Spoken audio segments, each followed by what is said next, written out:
హింసకు వేదిక అయితే 50వ అధ్యాయంలోకి రాగానే ఆదికాండంలో మనం చదువుకున్నటువంటి ఈ అధ్యాయ భాగంలో ఒక గొప్ప మలుపు నింపిన దేవుడు. ఏంటి అంటే కనివిని ఎరగనటువంటి ఒక గొప్ప మలుపుని. అదే ఆదికాండంలో చివరికి వచ్చేసరికి యోసేపు కథలో దేవుడు ఒక గొప్ప మార్పును చూపిస్తున్నాడు. యోసేపు జీవితంలో ఒక గొప్ప మార్పును చూపిస్తున్నాడు. మనం చదువుకున్న కథనంతా చూస్తే అక్కడ ఏం కనబడుతుందంటే హింసకు బదులుగా క్షమాపణ కనబడుతుంది, భయానికి బదులుగా భద్రత కనబడుతుంది. అక్కడ ఏం కనబడుతుందండి? హింసకు బదులుగా క్షమాపణ కనబడుతుంది, భయానికి బదులుగా భద్రత కనబడుతుంది, ప్రతీకారానికి బదులుగా పోషణ కనబడుతుంది. ఇదే దేవుడు కుటుంబాన్ని ఎలా మలిచాడో చూసుకోండి. ఒకప్పుడు హత్య చేసి కేంద్రమైనటువంటి కుటుంబాల్లోకి వెళ్ళి దేవుడు అదే ఆదికాండంలో చివరి అధ్యాయులకు రాగానే 50వ అధ్యాయానికి రాగానే యోసేపు జీవితం ద్వారా ఒక కొత్త మలుపుని, ఒక కొత్త మార్పుని మనకు చూపిస్తున్నాడు. ఏం జరిగింది అసలు అక్కడ అంటే దేవుడు ఉద్దేశించిన కుటుంబం ఎలా ఉండాలో చూపిస్తున్నాడు మనకి ఇక్కడ. ఈ కుటుంబం ద్వారా మనం నేర్చుకోవాలి. యోసేపు జీవితం మన అందరికీ తెలుసు. యోసేపు అన్నలు యోసేపుకు ఏం చేశారంటే ఎక్కడ పడేశారో మనకు తెలుసు. గుడ్డలో పడేయడం జరిగింది, ఆయన అమ్మేయడం జరిగింది.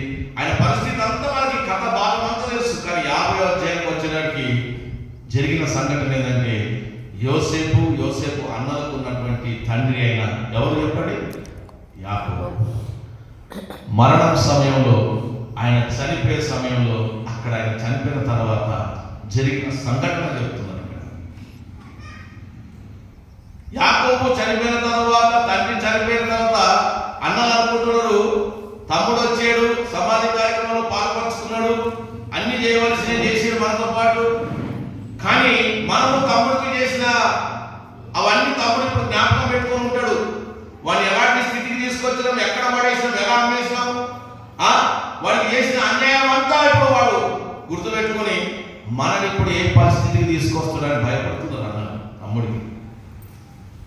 అయితే మరి తమ్ముడికి ఈ విషయం ఎట్లా చెప్పాలి అని ఒక పన్నాగం చేస్తున్నారు అన్నాలంతా.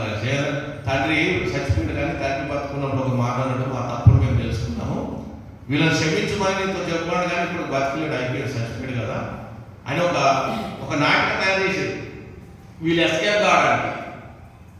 ఏమని? ఇగో తండ్రి అప్పుడు ఇట్లా బ్రతుకున్నప్పుడు మేము ఆల్రెడీ మా బాధలని చెప్పినాం. తండ్రి ఒకసారి అధ్యాయం తీద్దాం, చూడండి ఇక్కడ ఎంత చక్కగా డీల్ చేస్తా ఉంటారు ఈ విషయాన్ని. వాళ్ళు కుటుంబాలు ఇలాంటి మనం అప్పుడు చూస్తూ ఉంటాం. యోసేపు సహోదరులు 15వ వచనంలో తన తండ్రి మృతి పొందుట చూసి, ఒకవేళ యోసేపు మనయందు పగబట్టి మనం అతనికి చేసిన కీడంతని చెప్పున మనకు నిశ్చయంగా కీడు జరిగించునేమో అని అనుకొని యోసేపుకు ఇలాగూ వర్తమానం పంపిణీ, నీ తండ్రి తాను చావక మునుపు ఆజ్ఞాపించిన దేవరగా మీరు యోసేపుతో మీ సహోదరులు నీకు కీడు చేసిన కనుక దయచేసి వారి అపరాధములను వారి పాపమును క్షమించుమని అతనితో చెప్పుమనను. చూసారా? అప్పుడే చెప్పేసిండ్రా డాడీ బతుకున్నప్పుడే మమ్మల్ని క్షమించుమని ఒప్పుకున్న తప్పులైనా, కానీ లోపల వేరే బయటకు తీసుకొచ్చిన పిక్చర్ మరొకటి. ఎందుకు? చేసిన తప్పుని ఒప్పుకోలేక, క్షమాపణ కోరలేక, తగ్గింపే స్వభావం లేక ఒక నాటిక నలుగుతున్నారు. అయితే ఇక్కడ జరుగుతున్న సంఘటన చూడండి. చెప్పు, కాబట్టి దయచేసి నీ తండ్రి దేవుని దాసుల అపరాధము క్షమించమని వారు యోసేపుతో ఇలా మాట్లాడుతుండగా అతడు ఏడ్చాడు. వీళ్ళు చెప్పిన మాటలు ఆయన హృదయాన్ని కాస్త కదిలించి ఆయన ఏడుస్తున్నాడు. అయ్యో, ఇంతగా నా యందు మీరు బాధపడుతున్నారా? అయితే ఇవన్నీ మీరు ఒప్పుకున్నారా ముందుగా? అక్కడ అంటాడు, మరియు అతని సహోదరులు పోయి అతని ఎంత సాగిలపడి, ఇదిగో మేము నీకు దాసులం అని చెప్పగా యోసేపు భయపడకుడి, నేను దేవుడి స్థానం అందున్నానా? ఎందుకు మీరు ఇంతగా భయపడిపోయి నన్ను ఏదో దేవుడిగా మీరు భావించుకొని నా ముందు శాస్త్రంగా పడి తప్పులన్నీ చెప్పేసుకుంటలేదు? అంతగా ఎందుకు మీరు కష్టపడుతున్నారు? నేనేమో దేవుడు నా దగ్గరకు వచ్చి ఒప్పుకోవడానికి? నేను మీ లెక్క సామాన్యమైన మనిషినే.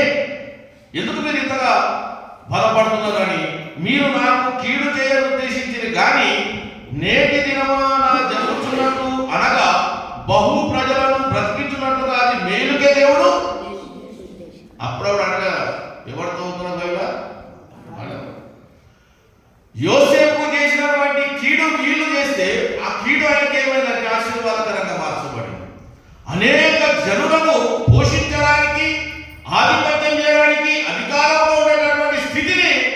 దేవుడు యోసేపు ఆ యొక్క రాజ్యంలో ఇచ్చాడు. అయితే అలాంటి స్థితిలో ఉన్నప్పుడు వీళ్ళు అక్కడికి పోయి చెప్తున్నారు. అయితే ఇక్కడ అంటున్నారు, అది మేలుకే దేవుడు ఉద్దేశించాడు కాబట్టి భయపడకండి, నేను మిమ్మును మీ పిల్లలను పోషించదనని చెప్పి వారిని ఏం చేశారంట, మొదట ఆదరించి వారితో ప్రీతిగా మాట్లాడారు. ఇది అన్ని కుటుంబంలో ఉండవలసిన బాధ్యత. అన్నైనా తమ్ముడైనా కుటుంబంలో ఎవరైనా ఒకసారి వారి తప్పును వారు తెలుసుకొని తిరిగి వచ్చినప్పుడు ఆ ప్రేమతో వారిని స్వాగతించి వారిని కలుసుకొని వారితో ఏకీభవించి వారి కష్ట సుఖాలు ఎవరైతే కలిగి ఉంటారో ఆ కుటుంబం నిజమైన కుటుంబం. దేవుడు అలాగే ఉండాలని కుటుంబాన్ని దేవుడు ఇష్టపడుతున్నాడు.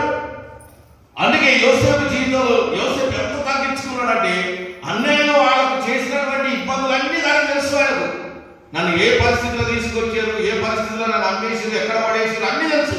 అయినప్పటికీ ఆయన ఏం చేశారంటే అవన్నీ మనసులోకి వెళ్ళి పక్కకు పెట్టేసి, మీరేమి తొందరపడకండి, మీ పరిస్థితి అంతా నాకు తెలుసు, మీరు భయపడాల్సిన అవసరం లేదు, నేను మిమ్మల్ని ఆదరిస్తాను, మీకు అన్ని సహాయం చేస్తానని ప్రీతిగా ఎంత మంచిగా ప్రేమతో మాట్లాడి వాళ్ళందరినీ చేరుగా తీసుకున్నారు. వాళ్ళంతా కలిసి ఒక కుటుంబంగా తిరిగి ఉండడానికి దేవుడు ఆ కుటుంబాన్ని కట్టాడు. హల్లెలూయా. అన్న తమ్ముడు తిరిగి ఉండగలిగేటటువంటి ఆ యొక్క ఆ సంతోషకరమైనటువంటి ఆ దినాన్ని దేవుడు ఏర్పాటు చేశాడు. దేని ద్వారా అంటే అక్కడ చూడండి తగ్గింపు స్వభావం కనబడుతుంది, ప్రేమ కనబడుతుంది. అందుకే యోసేపు ఏం చేశాడంటే హింసకు బదులుగా క్షమాపణ చేశాడు, క్షమించాడు. భయానికి బదులుగా వాళ్ళకి ఏం చేశాడు, ఒక భద్రతను ఇచ్చాడు. మీరు భయపడకండి, నేనున్నాను, ధైర్యాన్ని ఇచ్చి ఒక భద్రత కలిగిస్తున్నాడు. తర్వాత ప్రతీకారానికి బదులుగా పోషణ ఇస్తున్నాడు, ఉండడానికి జీవనానికి సంబంధించిన.